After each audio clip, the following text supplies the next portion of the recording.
नमस्कार, स्वागत है आपका न्यूज वॉच इंडिया में और आपके साथ मैं हूं देवेंद्र सिंह।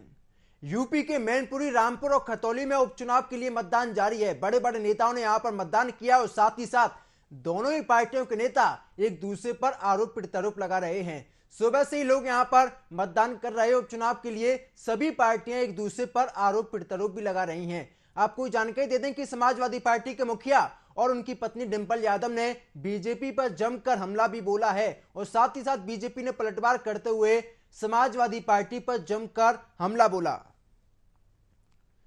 तो सुबह से ही तीनों जगह मतदान जारी है। बड़े बड़े नेताओं ने मतदान किया है।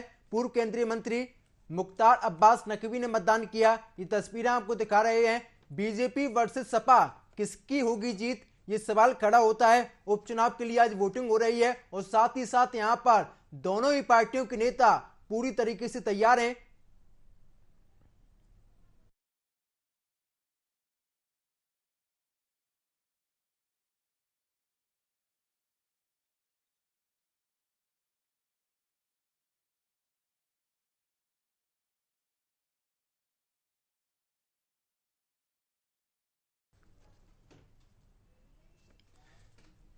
तो सुबह से ही मतदान जारी है। अगर बात करते हैं यूपी की खतौली की, मैनपुरी की, रामपुर की, यहां पर मतदान किया है। बड़ी संख्या में यहां पर लोग मतदान कर रहे हैं और अपने मत का इस्तेमाल भी कर रहे हैं। आपको तीन तस्वीरें भी दिखाएंगे किस तरीके से यहां पर खतौली में मतदान किया गया, मैनपुरी में मतदान हुआ है और रामपुर में मुख्तार अब्बास नकवी ने मतदान किया। तो तीन तस्वीर आपको लगातार दिखाई जा रही हैं। खतौली की बात करते हैं, यहां पर सुबह से ही मतदान जारी है। मैनपुरी की बात करें, यहां पर बड़े नेताओं ने मतदान किया। अखिलेश यादव ने मतदान किया, उनकी पत्नी डिंपल यादव ने मतदान किया। रामपुर की बात करते हैं, कई बड़े नेताओं ने यहां पर मतदान किया है।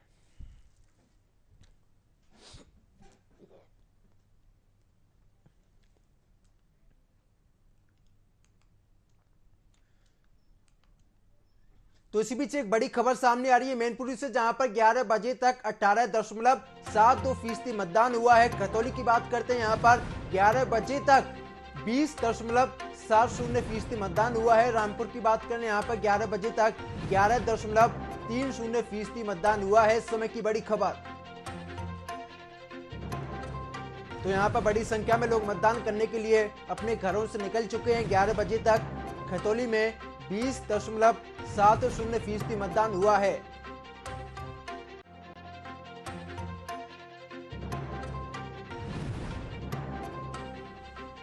तो मैनपुरी में 18.72% मतदान हुआ है।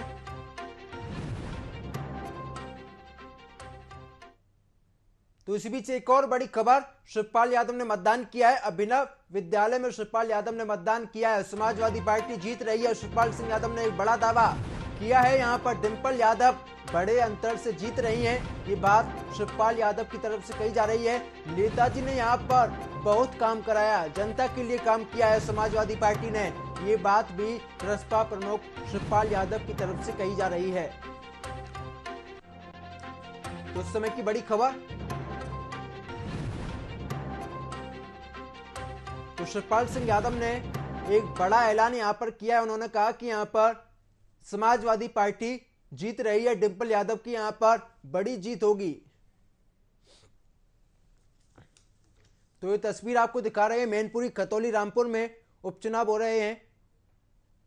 उपचुनाव से पहले बड़ी संख्या में यहां पर बीजेपी के तमाम कार्यकर्ता पहुंचे थे। पार्टी के पक्ष में माहौल बनाया गया था, लेकिन आज वो घड़ी आ चुकी है जहां पर मतदान हो रहे हैं।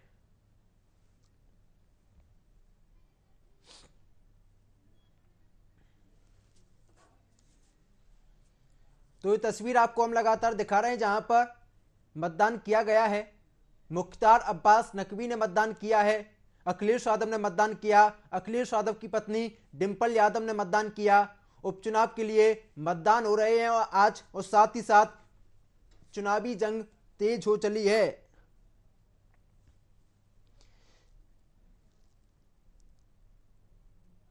आपको जानकारी दे दें कि मुलायम सिंह यादव के निधन के बाद आज मतदान हो रहे हैं और यहां पर समाजवादी पार्टी के मुखिया अखिलेश यादव ने बड़ा आरोप लगाया। उन्होंने कहा कि लोगों को वोट नहीं डालने दे रही है पुलिस।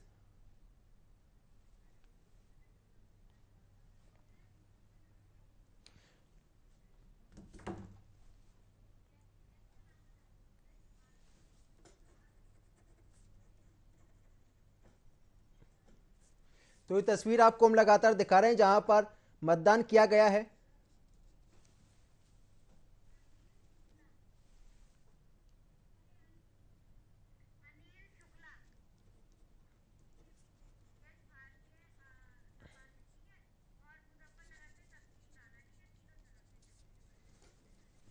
तो ज्यादा जानकारी के साथ मेरी सहयोगी मुजफ्फरनगर से तस्लीम राणा मेरे साथ जुड़े हुए हैं। तस्लीम, आपके पास क्या कुछ अपडेट, 1 बजे तक कितना मतदान हुआ और साथ ही साथ यहाँ पर क्या कुछ पुलिस की तरफ से व्यवस्था की गई? देखिए देवेंद्र, बिल्कुल बताना चाहूंगा आपको, अभी तक जो 11 बजे तक तो अपडेट मिला है, 11 बजे तक 20.20% यानी मतदान हुआ है। तो वहीं अगर पुलिस व्यवस्था की बात करें, चप्पे चप्पे पर भारी पुलिस बल तैनात किया गया है। यहाँ पर लगभग 2500 जो पुलिसकर्मी है उनकी तैनाती में चुनाव किया जा रहा है, क्योंकि खुद जो तमाम जो अर्धसैनिक बल है, तमाम स्थानीय पुलिस है, वो चप्पे चप्पे पर नजर बनाए हुए, ताकि जो चुनाव है कुछ सकुशल संपन्न कराया जा सके।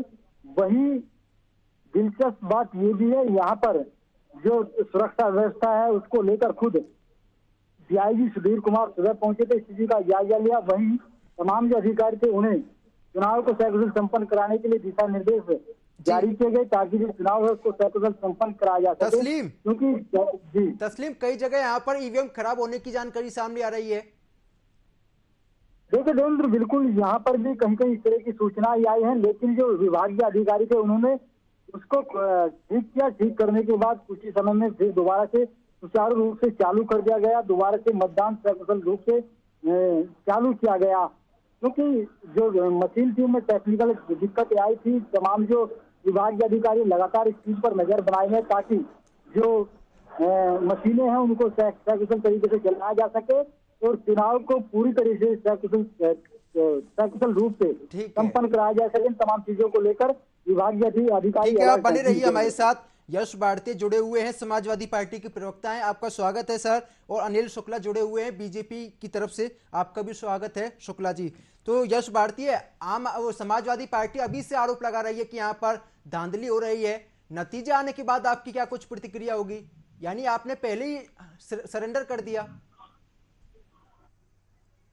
नहीं, आप क्या चाहते हैं कि अगर कोई गलतियां हो रही हैं, किसी का वोट डालने का अधिकार छीना जा रहा है, तो उस पर आपत्ति दर्ज कराएं या चुपचाप रह जाएं? कराइए एक सर, राजनीतिक मना पार्टी किसने होने किया है के आपको? नाते हम जी, राजनीतिक पार्टी होने के नाते हमें हमारा विरोध दर्ज कराना चाहिए कि नहीं कराना चाहिए? मत अधिकार जिस व्यक्ति का है, उसके मताधिकार का अगर दुरुपयोग हो रहा है, उसको उपयोग नहीं होने दिया जा रहा है, तो लोकतंत्र में उसकी आपत्ति दर्ज करानी चाहिए। जी, लोगों के नाम काटे जा रहे हैं, लोगों को रोका जा रहा है। अभी जैसे आपके संवाददाता ने बताया कि डीआईजी साहब खुद मौके पर हैं, तो एक वीडियोस लगातार दिखाया जा रहा है, जो आपके भी अभी फुटेज में आ रहा था, कि वो एक व्यक्ति पे दबाव बना रहे हैं कि मतदाता परिचय पत्र लेके आइए। क्या चुनाव आयोग ने ये स्ट्रिक्टली इस बात को कर दिया है लागू कि मतदाता परिचय पत्र अगर नहीं है तो वोट नहीं डालने दिया जाएगा?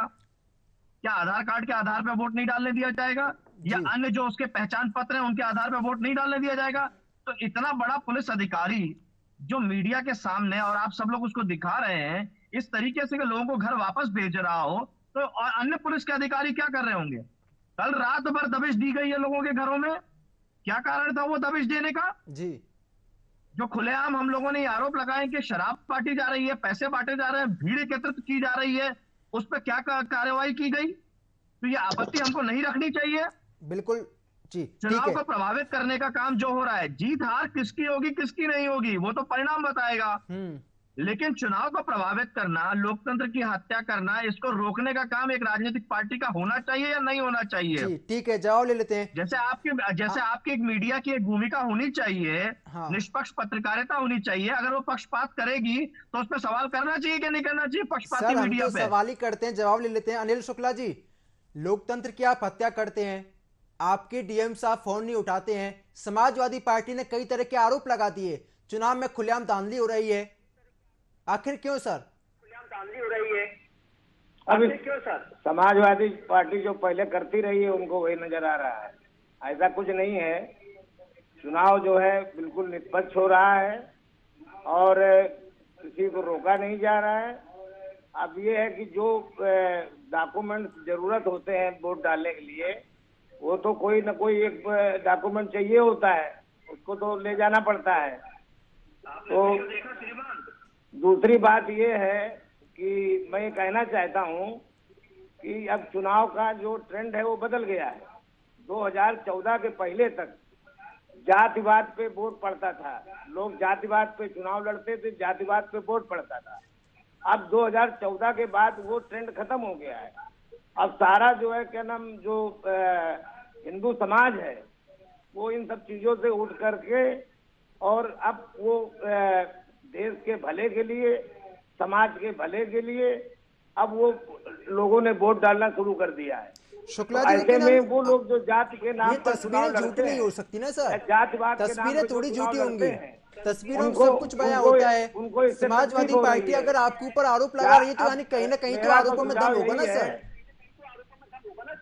हाँ, मेरा सुझाव यही है कि लोगों को जातिवाद का रास्ता छोड़ करके सारे जनमानस को लेकर के चुनाव में जाना चाहिए, फिर वो शिकवा शिकायतें अपने आप खत्म हो जाएंगी। अब ये रह गई बात जो एक तरफ तो माननीय शिवपाल जी कह रहे हैं कि हम भारी मतों से जीत रहे हैं और दूसरी तरफ इनके प्रवक्ता की ये घबराहट है कि ये सब कुछ गड़बड़ हो रहा है, ये हो रहा है, वो हो रहा है। तो इसका मतलब है कि ये पूरी तरीके से आश्वस्त नहीं है कि ये चुनाव जीत रहे हैं। कहीं ना कहीं इनके पैर जो है जमीन पे नहीं लग रहे हैं और इनको ये लग रहा है कि जो यहाँ पे चुनाव चल रहा है मैनपुरी में, वो जाति से ऊपर उठ करके चुनाव चल रहा है और देश के हित को देखते हुए, समाज के हित को देखते हुए वोट पड़ रहा है। ऐसी स्थिति में बीजेपी वहाँ भारी मतों से जीतेगी, ये सुनिश्चित है। इसलिए ये सब इनको घबराहट लग रही है। ठीक है यश भारतीय जी, यहाँ पर बीजेपी कहते हैं कि घबराहट है, ऐसा कुछ नहीं है, जमीनी स्तर पर सब कुछ सही है, ऑल इज वेल। देखिए सब ऑल इज वेल है, लगातार ईवीएम खराब होने की सूचनाएं आ रही हैं, सब ऑल इज वेल है। बीजेपी उस पर कोई आपत्ति दर्ज नहीं कराएगी कि चुनाव आयोग की क्या व्यवस्था थी कि लगातार सुबह से ये ईवीएम खराब क्यों हो रही हैं। और हमारे राष्ट्रीय अध्यक्ष आज से नहीं लगातार इस बात को कहते आ रहे हैं, आखिर ऐसा क्या खराब होता है जिसको सही कर देता है चुनाव आयोग। और जो बड़े बड़े दावे हैं कि ईवीएम में कोई खराबी नहीं हो सकती, तो ये खराबी ही तो है जिसको सुधारने की बात आती है। अभी आपके संवाददाता ने बताया कि कुछ तकनीकी खराबियां आई और उसको सुधार कर दिया गया, एक बात। दूसरी बात, मैं भारतीय जनता पार्टी के साथी के साथ जवाब चाहूंगा, जो इनके शाकिर साहब प्रत्याशी हैं वो कितने साल से भारतीय जनता पार्टी में? भारतीय जनता पार्टी में कोई एक कार्यकर्ता नहीं बचा जो मैनपुरी से चुनाव लड़ सकता था। इनके पिछले जो शाकिर साहब थे प्रेम कुमार जी, वो अच्छा चुनाव लड़ते थे। देखिए सवाल तो आपसे नहीं पूछा जाएगा कि डिंपल यादव के अलावा आपको कोई उम्मीदवार नहीं मिला, क्या आपका और कोई उम्मीदवार इस योग्य नहीं था? सवाल तो आपसे भी पूछा जाएगा ना। डिंपल जी हमारी पूर्व सांसद हैं, पार्टी की पदाधिकारी हैं, भारतीय जनता पार्टी में कब से थे ये शाकिर साहब जिनको इन्होंने चुनाव पर लड़वाया है? उनसे सवाल पूछेंगे तो हमारी प्रत्याशी है, पूर्व सांसद है, चुनाव लड़ाया है, लोकतंत्र में जनता ने चुना है, स्वीकार किया, अस्वीकार किया, दोनों चीजें हुई हैं। ठीक है यश भारती जी लौटूंगा, लेकिन इस बीच एक बड़ी खबर सामने आ रही यूपी के मुजफ्फरनगर से, जहां पर खतौली में कई जगहों पर ईवीएम खराब होने की जानकारी सामने आ रही है और कैला बड़ा कला की बूथ संख्या 229 और 230 पर ईवीएम खराब होने की जानकारी सामने आ रही है। जानसठ के बूथ संख्या 60 पर ईवीएम मशीन खराब हो चुकी है। इस समय की बड़ी खबर, रामनगर मजरा रसूलपुर में बूथ 250 पर ईवीएम खराब होने की जानकारी सामने आ रही है। इस समय की बड़ी खबर, और साथ यहां पर आपको जानकारी दे दें कि समाजवादी पार्टी ने प्रशासन पर मतदाताओं से मारपीट करने के आरोप लगाए हैं। इस समय की बड़ी खबर, मैनपुरी से जानकारी सामने आ रही, जहां पर मतदान के बीच समाजवादी पार्टी ने प्रशासन पर मतदाताओं से मारपीट करने का आरोप लगाया है। बूथ संख्या 257 और 258 पर प्रशासन द्वारा मतदाताओं को मारपीट कर भगा देने का आरोप है। भाजपा के लोग मतदाताओं को धमका रहे हैं, ये बात समाजवादी पार्टी की तरफ से कही जा रही है। यश भारतीय जी जवाब दीजिए सर। जवाब क्या देना है, आपने खुद अभी बता दिया कि वहां से भी ईवीएम की खराब होने की सूचनाएं आ रही हैं जी। भारतीय जनता पार्टी सवाल क्यों नहीं उठाती इस खराबी पे जी? क्या ऐसा कारण है कि जो खराबी है चुनाव के समय ये खराबी ना आए, एक बेहतर व्यवस्था हो चुनाव पे, भारतीय जनता पार्टी क्यों शांत रहती है इस विषय पे? ये दिखता है, ये गड़बड़ियों के पीछे भारतीय जनता पार्टी है, उसकी सहमति है, उसका संरक्षण है। ठीक है इसीलिए अनिल शुक्ला जी, हमारे जवाब देश के दीजिए सर, सर्वोच्च आखिर न्यायालय, ऐसा क्यों होता है? मेरी बात पूरी हो इतनी जाने दीजिए, मशीन मेरी क्यों बात खराब पूरी हो होती है जाने सर? दीजिए, मेरी बात पूरी हो जाने दीजिए। आऊंगा, एक कमेंट ले लेता हूं, एक आऊंगा सर, आऊंगा। मैंने पूरी बात ले में हो जाने दीजिए। यश भारती जी, आऊंगा इसीलिए सर। हमारे देश की सर्वोच्च न्यायालय ने इसीलिए हमारे देश के सर्वोच्च न्यायालय ने पूछा कि आखिर चुनाव आयोग के मुखिया को इतनी जल्दी क्या थी इनको बनाने की, कौन से पैमाने रखे गए? तो ये किसी भी स्वतंत्र संगठन को, किसी भी स्वतंत्र संस्था को जो सरकारी है उसको निष्पक्ष नहीं रहना देना चाहते हैं, इसीलिए सवाल उठ रहे हैं, क्योंकि छेड़छाड़ के पीछे भारतीय जनता पार्टी है। ठीक है, जवाब दीजिए सर अनिल शुक्ला जी। पहले तो इनकी बात पे इन्होंने कहा कि जो उसको जो कितने दिन से आए हैं जिनको अभी चुनाव लड़ा रहे हैं साथ जी को, तो इनको ये देखना चाहिए कि आपने घर को मजबूत करके रखो, तुम्हारे लोग क्यों जो है छोड़ करके इधर उधर जा रहे हैं। ये तो कमजोरी आपकी है, आप इसको देखो। और नहीं, अरे भाई आपका योग्य प्रत्याशी था वो, तो वो जो है आपने उसको टिकट दिया नहीं, तो हमने उसको टिकट दे दिया, इसमें क्या गुनाह कर दिया? अब आपका जो है आपका पुराना साथी, उसको जिताइए पूरी ताकत से। सर यहाँ पर सवाल ईवीएम को लेकर खड़ा होता है, समाजवादी पार्टी लगातार ईवीएम को लेकर मुद्दा बनाती है, मारपीट करने का आरोप लगाया आपके कार्यकर्ताओं के ऊपर। ये मशीन है, और ये मशीनें जो है हर विधानसभा या लोकसभा के चुनाव में 2-4 जगह मशीनें खराब होती हैं। हम लोग भी लगातार क्यों होती है, सवाल यही है क्यों होती है, और भारतीय जनता पार्टी इस पे आपत्ति क्यों नहीं रखती है? अब मशीन के ऊपर तो कोई हमारा कमांड तो है नहीं। अब मशीन तो मशीन होती है। अब अगर 1000 मशीन लगी है और उसमें जो है, अब देखिए एक लोकसभा में 1700 बूथ होते हैं, अब 1700-1800 आपके हिसाब से मशीन खराब हो सकती है, अगर 1-2 मशीनें खराब हो जाए हो सकता है, तो गड़बड़ियां होने की भी संभावना है। अपनी सुविधा के हिसाब से उसमें गड़बड़ियां भी की जा सकती हैं। आप सहमति रखते हैं इस बात से? आप तो भाई आप सुन ही नहीं रहे, तो क्या बताऊं? 1-2 मशीनें नहीं, आपने तो सहमति रख दी है, गड़बड़ी हो रही है तो होने दीजिए, अच्छी बात है, गड़बड़ी हो रही है मशीनों में। कई बार ऐसा भी होता है कि चुनाव के काउंटिंग के समय 1-2 मशीनें खुलती नहीं है, लेकिन जब जीत का ज्यादा अंतर होता है तो लोग उसको इग्नोर कर देते हैं, ऐसा होता है। लेकिन जब कहीं मामला फंसता है तो उस पर पूरा तरीके से ये खराबी खत्म होनी चाहिए या नहीं होनी चाहिए? भारतीय जनता पार्टी इस पे क्यों नहीं आवाज उठा रही? मेरा सवाल ये था, आप सवाल समझ नहीं पाए होना चाहिए, क्योंकि आपकी सहमति है इन गड़बड़ियों में। बात से हम सहमत हैं, खराबी खत्म होना चाहिए, खराबी नहीं होना चाहिए, लेकिन तो भारतीय जनता पार्टी क्यों आवाज नहीं उठाती? क्यों चुनाव आयोग में इस बात को नहीं उठाती? जब दूसरे दल बताते हैं तब आप ये कहते हैं कि चुनाव की हार का डर है, उसको हार की डर से क्यों जोड़ते हो उस बात को? 1700 मशीन लगी तो 1000 मशीन खराब हो गई। अरे 2-4 मशीनें खराब हुई होंगी तो वो ठीक हो जाएंगी, इसीलिए मैकेनिक मिस्त्री रखे जाते हैं। ये कोई इतना बड़ा इशू नहीं है। तो सबसे बड़ा इशू तो इस बात का है कि जिस तरीके से आज राजनीति का ट्रेंड बदला है उसको आप लोग समझने की कोशिश करिए। अब लोग जाति के नाम पर वोट नहीं कर रहे हैं। अब लोग, अरे आप बार बार जाति की बात कर रहे हैं, तो आपने शाक्य साहब को क्यों बनाया? आपने भी तो जनसंख्या देख करके शाक्य साहब को बनाया। अरे भाई अब ये सर आप डिम्पल यादव को बना सकते हैं, अब वो शाक्य को बनाया, उसमें क्या दिक्कत है सर? आपने भी तो डिम्पल यादव को बनाया। मैं इनकी यादव को कई सवाल का जवाब पूछ रहा हूँ, ये बार बार जाति की बात कर रहे हैं। मैं उसी जाति की बात कर रहा हूँ। ये जो जात पे चुनाव ट्रेंड चेंज हो गया, ये बात कह रहे हैं, मैं उस पर जवाब पूछ रहा हूँ कि अगर ट्रेंड चेंज हो गया इनके अनुसार तो इन्होंने क्यों शाक्य साहब को बनाया, उसका कारण बता दें। क्या जाति देख के नहीं बनाया इन्होंने? ये बोल दें हमने शाक्य साहब को जाति देख के नहीं बनाया। आप ये बताओ, आप इतना शाक्य साहब से भयभीत क्यों हो? हम बिल्कुल नहीं है, हमें शाक्य समाज का वोट मिल रहा है, हमें शाक्य समाज का वोट मिल रहा है। हमारे शाक्य साहब जिला अध्यक्ष है वहां से, हम तो नेतृत्व देते हैं, प्रतिनिधित्व देना चाहते हैं हर समाज को, हर जाति को। आप कह रहे हैं ट्रेंड चेंज हो गया, जातिवाद पीछे हो गया है, जाति को प्रतिनिधित्व नहीं मिलना चाहिए, जाति को आरक्षण नहीं मिलना चाहिए, जो पिछड़े हैं, शोषित है, वंचित है, उनको अधिकार नहीं मिलना चाहिए। आपके वक्तव्य से ये जाहिर हो रहा है, मैं तो उस पर आपत्ति रख रहा हूँ। हमको एक बात बताइए, आप शाक्य साहब से इतना क्यों भयभीत हो? सर डर नहीं है, वो कह रहे हैं कि आप आपने सवाल का जातिवाद जवाब नहीं का दे आरोप रहे। लगाया ना, भयभीत तो तो आप आपने हैं। शाक्य के अलावा कोई किसी और को उम्मीदवार क्यों नहीं बनाया? ये समाजवादी पार्टी का कहना है। अब ये तो हमारी पार्टी तय करती है, मैं इसके लिए क्या कह सकता हूँ।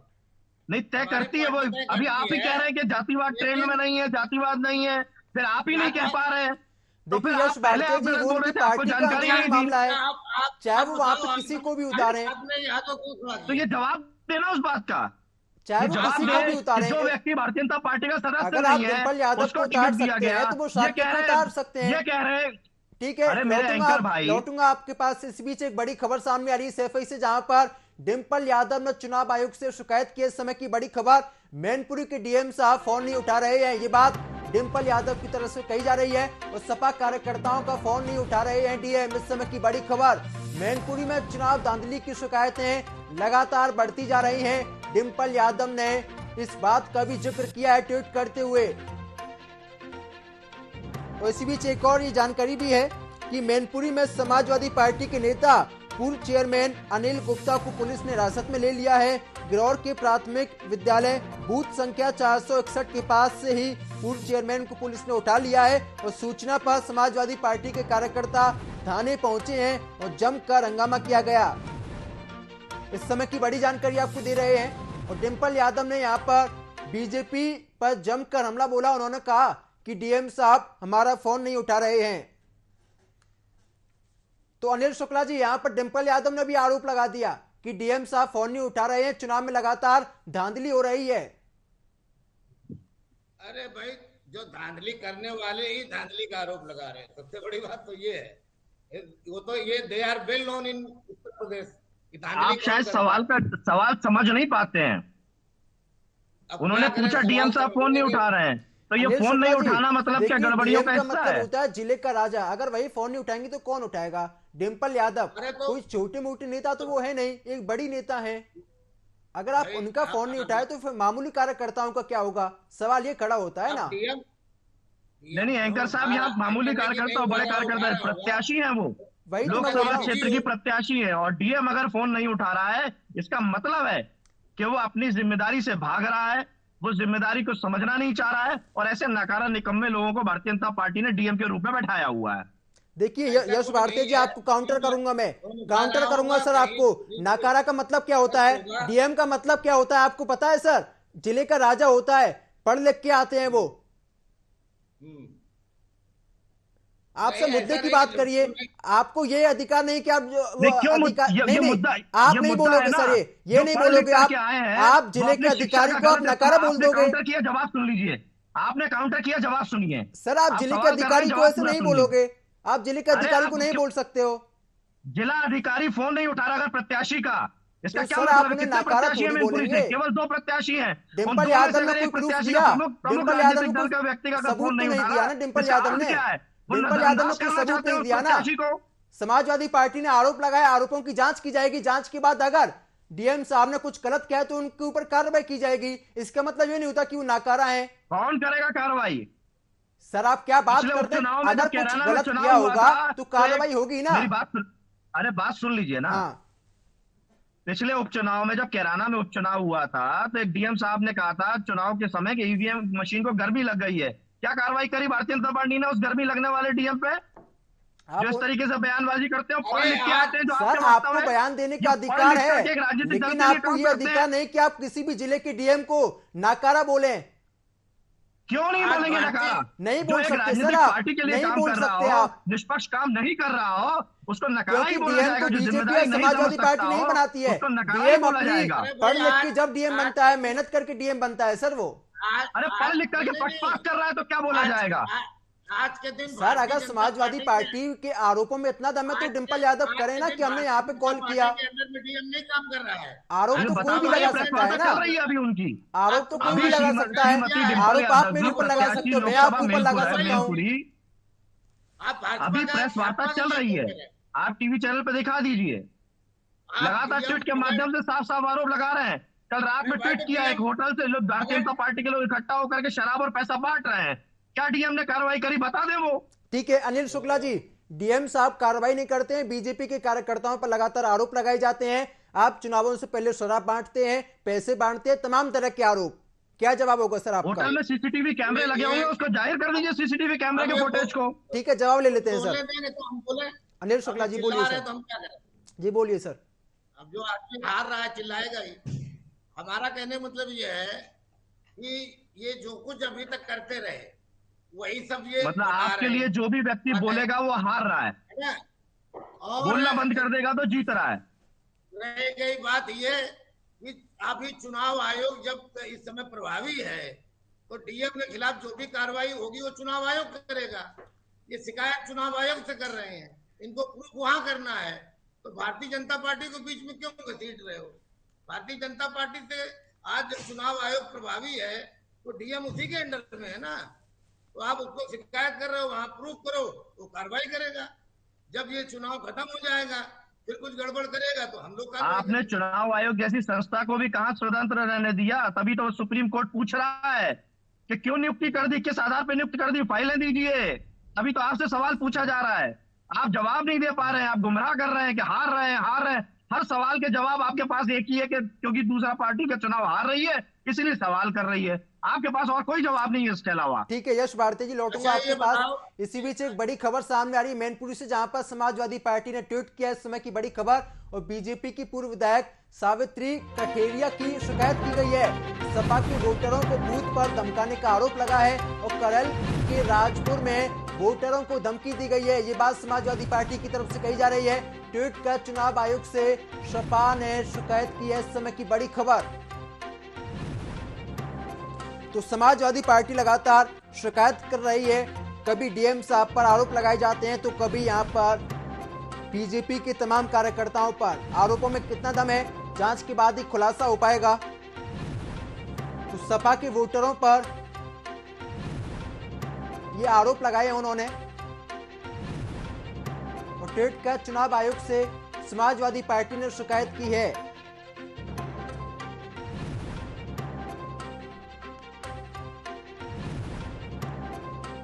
तो उस समय की बड़ी खबर आपको बताई जा रही है। और साथ ही साथ आपको जानकारी दे दें कि सुबह से ही मतदान जारी है, बड़े बड़े नेताओं ने यहां पर मतदान किया है। और सपा के वोटरों को बूथ पर धमकाने का आरोप भी यहां पर समाजवादी पार्टी ने लगाया है। डिंपल यादव लगातार बीजेपी और पुलिस प्रशासन को लेकर तीखे सवाल पूछ रही हैं। लगातार आरोप प्रत्यारोप यहां पर लगाए जा रहे हैं। हालांकि बीजेपी के तमाम नेता भी समाजवादी पार्टी पर आरोप लगाते हुए कहते हैं कि समाजवादी पार्टी हार रही है, इसीलिए ऐसे आरोप लगाए जा रहे हैं।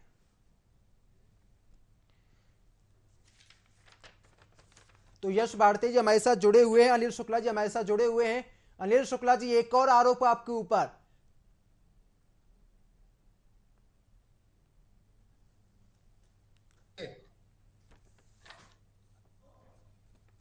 हाँ बताइए। अनिल शुक्ला जी, आवाज आ रही है सर आपको मेरी? हेलो, हाँ आ रही, बताइए। देखिए सर, यहाँ पर समाजवादी पार्टी कहती है कि पुलिस प्रशासन बोलिए जी, समाजवादी पार्टी कहती है कि यहाँ पर पुलिस प्रशासन कोई भी कार्रवाई नहीं करता है, डीएम साहब कॉल नहीं उठाते हैं, बीजेपी ने प्री प्लान किया हुआ है ये सब कुछ। देखिए, ये लोग केवल शिकायत के लिए शिकायत कर रहे हैं, जबकि ऐसा कुछ नहीं है। वहां शांतिपूर्ण ढंग से मतदान चल रहा है और जिसको जहां वोट देना है वो अपना वोट दे रहा है। अब इनको कहीं ना कहीं से ये लग रहा है कि ये चुनाव हार जाएंगे या जो इनकी उम्मीदें होंगी उसके हिसाब से वोटर नहीं निकल रहा होगा। ठीक है, तो इसलिए ये सोच रहे हैं कि अब शिकवा शिकायत करें, तो अगर रिजल्ट इनके खिलाफ आता है तो उस समय जो है इनको कहने का एक मौका मिल जाएगा। ठीक है, और अपना जो है तस्लीम राणा मेरे सहयोगी मेरे साथ जुड़े हुए हैं। तस्लीम, क्या कुछ अपडेट है आपके पास? क्या कुछ वहां पर स्थिति है? देखिए, बिल्कुल देवेंद्र, जो ये चुनाव है उस चुनाव कहीं ना कहीं उस चुनाव को लेकर तमाम जो पार्टियां हैं वो इस चुनाव को प्रतिष्ठा से जोड़कर देख रही हैं। 2024 के लोकसभा चुनाव का पिच मानकर चल रही है। बड़ी बात यह है कि मैं इस वक्त मैं खतौली क्षेत्र में हूँ, जहाँ पर आज मतदान जारी है चुनाव को लेकर। यहाँ पर खुद बीजेपी के दोनों डिप्टी सीएम, खुद प्रदेश के सूबे के मुख्यमंत्री योगी आदित्यनाथ पहुंचे इस सीट पर। कहीं ना कहीं तमाम दिग्गज बीजेपी के वो यहाँ पर दौरा कर रहे थे पिछले कई दिनों से। और एक दिलचस्प बात ये भी है देवेंद्र, जिन नेताओं को जनता अखबारों के माध्यम से, टीवी के माध्यम से पढ़ा करती थी, सुना करती थी, आज वही नेता खतौली की जनता की दहलीज पर नजर आए। क्योंकि ये जो चुनाव है, चुनाव को जीतने के लिए तमाम जो पार्टियां हैं, तमाम पार्टियों की तरफ से जी पूरा हथकंडा अपनाया जा रहा है। तो एक तरफ लगातार बीजेपी पर आरोप भी लग रहे हैं, जो विपक्ष की पार्टी है वो लगातार आरोप लगा रहे हैं कि प्रशासन के माध्यम से। आप सुबह से ग्राउंड पर मौजूद हैं, तो इन आरोपों में कितना दम है? क्या सच में वहां पर ऐसी कंडीशन बनी है?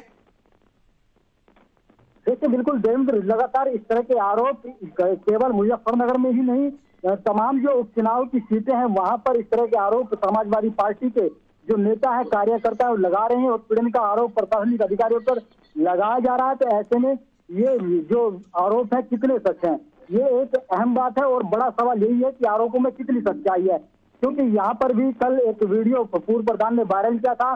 पूर्व प्रधान ने वीडियो वायरल करते हुए दावा किया था कि जो स्थानीय पुलिस है उनके घर पहुंची और घर पहुंचने पर उनके जो पति है उनको जेल भेजने की धमकी दी। और वही जो वो पूर्व प्रधान थी वो आरएलडी के समर्थन में थी, यानी आरएलडी का जो वर्क थी वो करा रही थी। तो इसी बात को लेकर उस जो पूर्व प्रधान पति थी आरोप लगाया कि यहाँ पर प्रशासनिक अधिकारी लगातार दबाव बना रहे हैं। तो ऐसे में ये जो आरोप है लगातार लगाए जा रहे हैं। तो वही आज अगर आरोपों में कितना दम है, इस बात का खुलासा जांच के बाद ही हो पाएगा। तस्लीम राणा, आपका शुक्रिया हमारे साथ जानकारी देने के लिए। यश भारती जी हमारे साथ जुड़े, समाजवादी पार्टी के प्रवक्ता, आपका भी शुक्रिया यश जी। और साथ ही साथ अनिल शुक्ला हमारे साथ जुड़े, आपका भी शुक्रिया शुक्ला जी। तो कहीं ना कहीं यूपी के मैनपुरी, रामपुर और खतौली में उपचुनाव के लिए सुबह से मतदान जारी है। बड़े बड़े नेताओं ने यहाँ पर मतदान किया है, चाहे समाजवादी पार्टी के मुखिया हो और चाहे उनकी पत्नी डिंपल यादव ही क्यों ना हो। बड़े बड़े नेताओं ने यहां पर मतदान किया है। आरोप प्रत्यारोप लगातार लगाए जा रहे हैं। समाजवादी पार्टी कहती है कि वहां पर ऑल इज नॉट वेल, यानी कि वहां पर सब कुछ ठीक नहीं है। लेकिन बीजेपी कहती है कि वहां पर ऑल इज वेल, यानी कि वहां पर सब कुछ कंट्रोल में है। समाजवादी पार्टी जो आरोप लगा रही है वो आरोप बेबुनियाद हैं। तो मेरे साथ फिलहाल इतना ही। देश और दुनिया की तमाम बड़ी खबरों के लिए आप देखते रहिए न्यूज वॉच इंडिया। नमस्कार।